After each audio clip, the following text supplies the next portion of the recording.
I've managed to accumulate quite a few of these Hardwire pedals lately.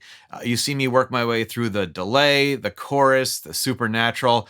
I didn't bother with the tuner, but that's a good one too. So when I told my wife I was getting yet another Hardwire pedal, she said, "Hey, enough is enough. I think you have a problem." And I said, "Don't worry. It's just a phase."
I can already hear it. Some folks are going to be saying there was so much distortion in there that they couldn't hear the phaser. But here's the thing. I'm always trying to present these pedals in the way that they're likely to be used. And the way that I normally use a phaser is right next to a distortion pedal. So I thought that would be a good way to kick this off. However, there's going to be lots of clips of the pedal all by itself in here, and the second demo towards the end is played completely clean. So you've got that to look forward to. Now, about this pedal, I was powerless to resist. I woke up in the dead of the night and I noticed a thread on the gear page featuring 3 pristine condition Digitech Hardwire pedals. 2 of them I already had, though I briefly considered picking up a nicer, newer version of that Supernatural. Anyway, in there was the SP-7 stereo phaser, one that I've been curious about for a while. And there's 3 big reasons I'm excited to dig into this. 1, it's a Hardwire pedal. I love this line of pedals. The research, the refinement, the engineering, and the focus on gigability, it's evident. These are digital pedals, but digital from when companies weren't just loading code of dubious origin into a cheap generic DSP. So yeah, it's a Hardwire pedal, which was a line of Digitech pedals, which was originally the digital division of DoD, which was a brand of Harman, which is why some of the Hardwire pedals have algorithms from another Harman brand you may have heard of called Lexicon. As of second quarter 2022, it looks like DoD and Digitech are heading under the Court Guitars Company, and I guess we'll see how that goes. My fingers are crossed for them, but these definitely aren't going to get any easier to find, so I'm glad I have what I have. 2, it's green, and it's a proven fact that green pedals are special. Tube screamers. There's my favorite overdrive pedal, the Caroline Haymaker. Even this other amazing phaser, the Boss PH1R. And it's not just green, it's like ecto cooler green. It's the color of the sulfuric acid which Rainier Wolfcastle's goggles did nothing to protect him from. Basically, I'm glad they didn't take the easy way out and make it orange, because they totally could have done that. 3, this is like new. Like new. Check it out. It's got the box. It's slightly larger than your typical effects pedal box. It comes with the Velcro thingy for the bottom plate, the stomp lock knob protector thingy. That's a sturdy piece of rubber right there. And a completely unused glow-in-the-dark pedal switch sticker thingy. I dig that. All right, I know, get to the pedal. And this is a stereo pedal, so I'm going to record all these short clips in stereo, if that's your thing. Let's start with the depth knob. Depth is the intensity of the effect, at least for the first 5 modes. So you can go from subtle to deep.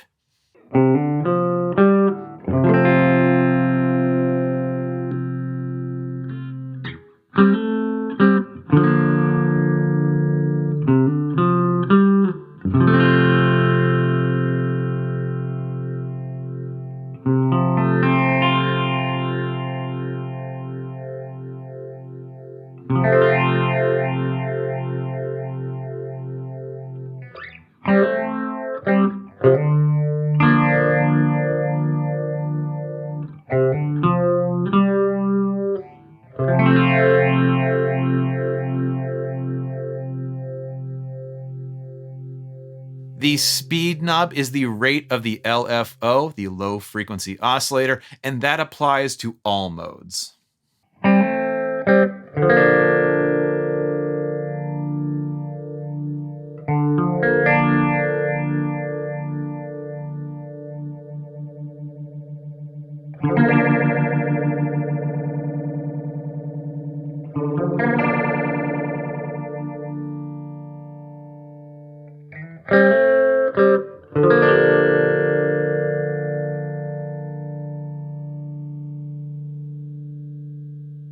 And the modify knob depends on what mode you're in. It's a bias setting in the 2-stage phaser.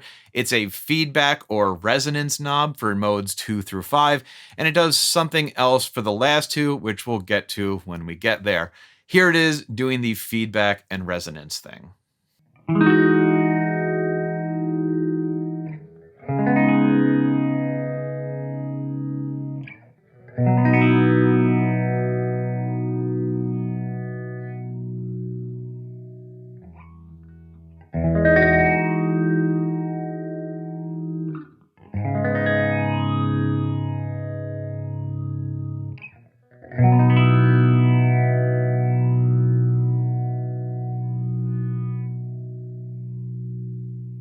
So that's all squared away. Let's jump right into the first mode, a smooth and subtle 2-stage phaser.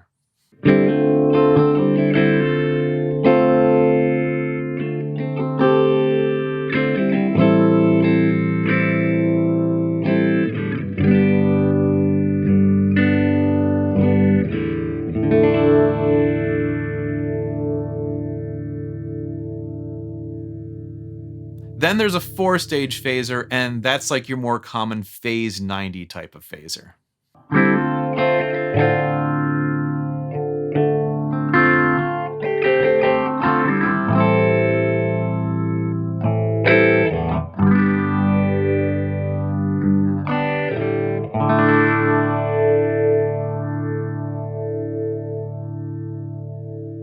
Man, and here I was worrying there wouldn't be enough of a difference to hear. That's just a classic chewy phaser style right there.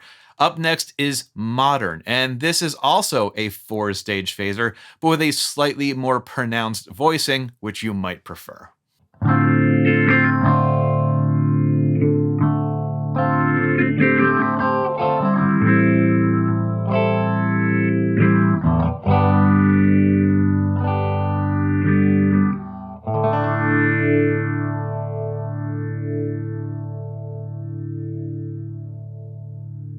All right, then we're into Boutique, which is a 6-stage phaser with feedback control.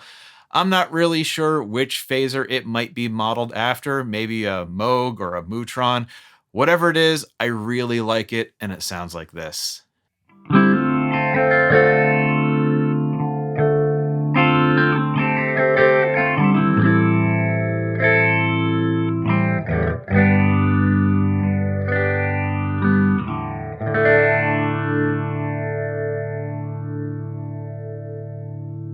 From there, it's the 10 stage, and now is probably a good time to talk about what those stages are and what they do.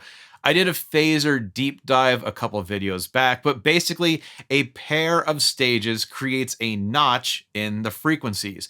2 stages means 1 notch, 4 stages means 2 notches, and so on. And those black holes of frequencies get swept back and forth, which is the phaser effect that you're hearing. And just because I love doing this, if we put some pink noise through a phaser, we can actually see those notches moving around.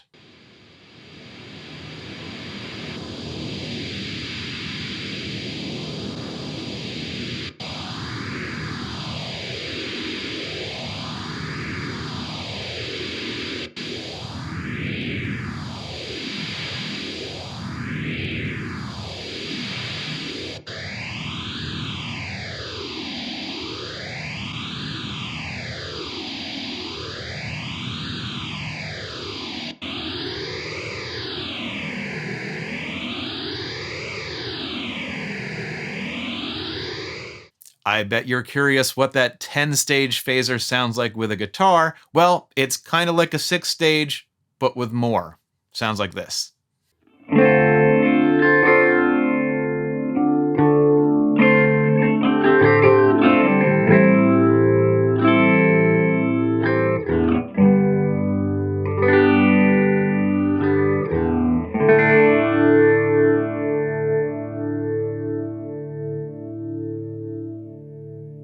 Last two stages are unique, though if you watched my video with the Keeley Bubbletron, this should sound familiar. It's the envelope mode, and in here, the LFO just kind of sits there until you hit a note hard enough, and then it starts its phaserly journey. And that's nice if you've got a lick, you want to come in at just the right part of that sweep, or if you want every note you hit to have that going through a phase kind of sound. And you'll hear that specifically in the demo coming up, but here it is all by itself. Now, in this setting, speed sets the attack time, depth sets the sweep range, and the third modified knob sets the sensitivity, or how easily that LFO is triggered.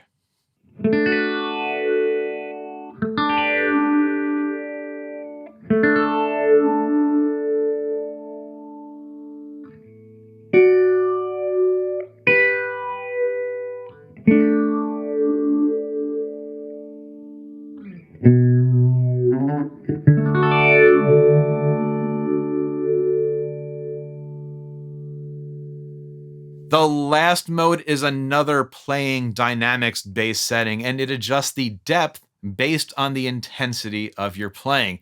The controls are similar to the envelope setting, and this lets the phaser effect be reactive to your playing dynamics.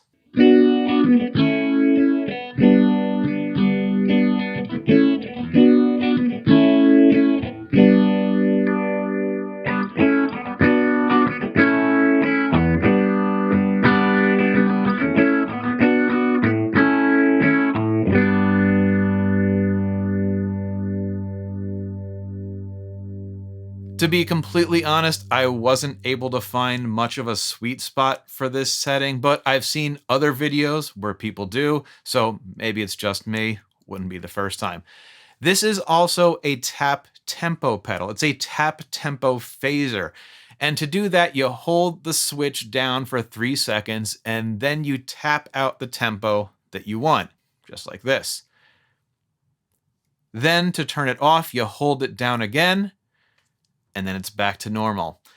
That's nice. I don't typically consider phasers to be an effect that need tap tempo. I would have much rather had a momentary switch function, but I guess you got to try everything. Here's something a little more laid back than that first jam, featuring the envelope phaser setting.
Really good pedal, true bypass. It's built like a bank vault. It's got some heft to it. Everything is really nicely implemented. It's a great selection of phaser styles, plus a few lesser seen modes on the end there, though I kind of wonder if a univibe mode was ever considered. It is a digital pedal, but I think it's done right. And if you don't already have a favorite phaser, then maybe this one will help you find that right style. It is not a bargain pedal, and given everything going on right now, I kind of expect this line to wobble itself quite a bit higher in coming years. But I'm glad I got it. I'm glad I got to show it to you, and now I'm one Hardwire pedal closer to having unlimited power. At least I think that's how that works. Whatever, keep playing, have fun, make sure you're subscribed, and I'll catch you on the next one.